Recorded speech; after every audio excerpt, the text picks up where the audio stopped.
Good morning, everyone. It's an honor to be here today. My name is Aia Khalaila.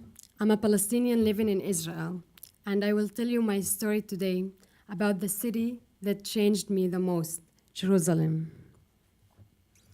It took me many hours to write my speech today, because I'm writing about the most complex city I know. Maybe many of you never visited Jerusalem, Palestine, or Israel. But I will try my best to convey my experience despite what is seen or read in the media. Because living in Jerusalem is much more different than anywhere else. I hope that I will succeed in getting my story across to you and make it accessible. So I invite you today to come with me to my city, Jerusalem. I was 19 years old when I dragged my heavy suitcase and headed to the station to take the bus to Jerusalem. It was the day that I moved from Sachin, a Palestinian city in the north of Israel, to Jerusalem to study my bachelor's degree in the Hebrew University. I rode the bus, I took my seats, and I put my headphones on, playing my music by my favorite singer, Fairuz. I leaned my head against the window, thinking about what would come next. A frustrated feelings filled me back then, when I realized that as the song goes on, I was leaving my home. After 3 hours, I arrived in Jerusalem. When I got off the central station, everything felt strange to me. The religious people chasing the buses, the horns of the car, even the air smelled different. I was a stranger in a huge unknown city. In my first days, I wander in the alleys of Jerusalem to discover her compelling history, to get to know around, and as every other student, to know the nightlife side of the city. In the beginning, I discovered that Jerusalem is a city that culture do not mix. It's a city segregated by invisible wall that divided it into two parts. The west part, where Israelis live, and the east part, where Palestinians live. It's a city full of soldiers, filling the east part of it, asking people randomly to show their IDs. It's a city where an old woman sitting in the stairs with her Palestinian embroidered dress, convincing me buying za'atar and parsley in the old city.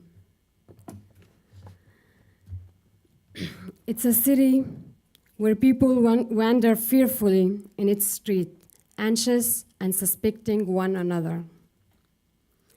It's a city which I'm afraid to be considered as an Israeli in the east part of it, and as a Palestinian in the west part of it. It's a place where people move away from me every time I speak my language, Arabic, in the Israeli side.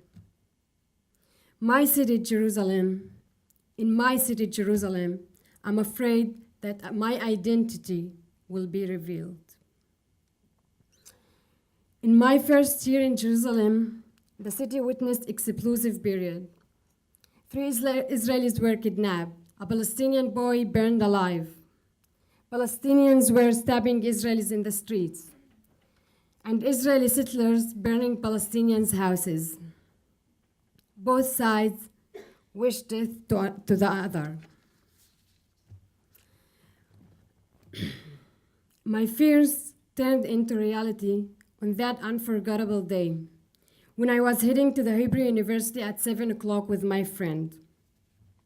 We parked the car in a parking lot in the top of a Palestinian neighborhood called Isawiye, which during that period witnessed hard time.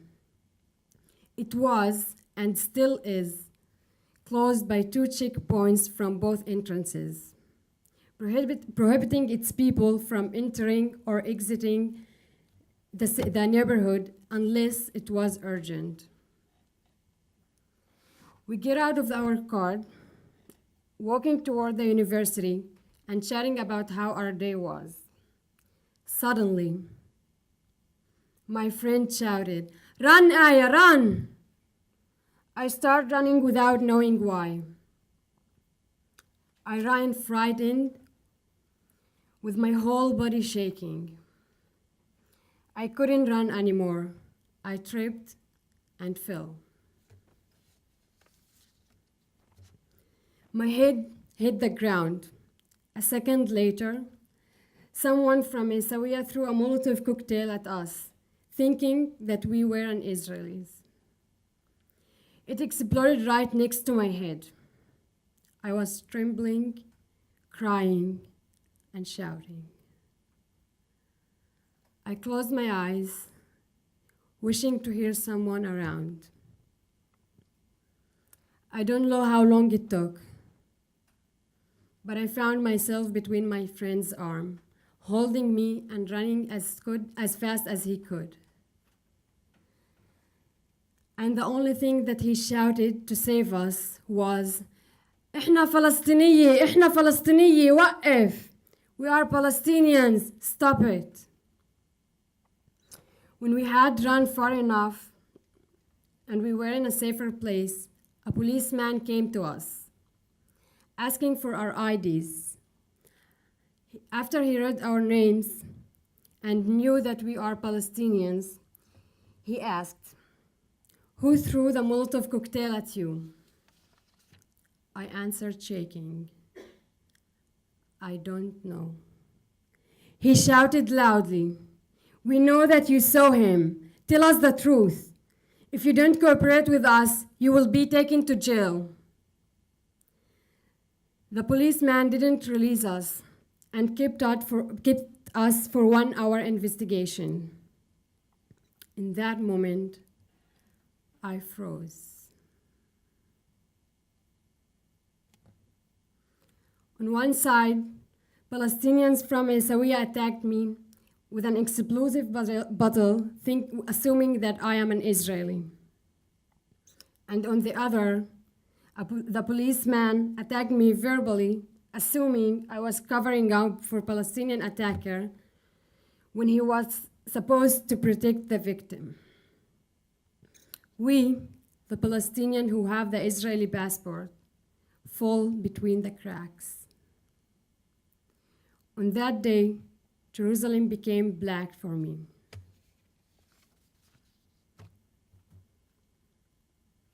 What happened to me and what still happened to me every day during my life in Jerusalem is my feeling of fear, anxiety, and despair. These feelings caused me to attempt to change the place that I deeply care about. I started my project for change, to bring Israelis together to learn my language and my culture through music, food, and guided visits to the east part of it. The despair that I feel in this city gave me hope. Hope that will lead us to a new era of peace and coexistence. When I see my Israeli students speaking Arabic and dancing dabka, a Palestinian dance, Jerusalem feels more like home to me. Politicians feed us with wars and killing, but we are, the people, want to feed the world with hope and peace. Thank you.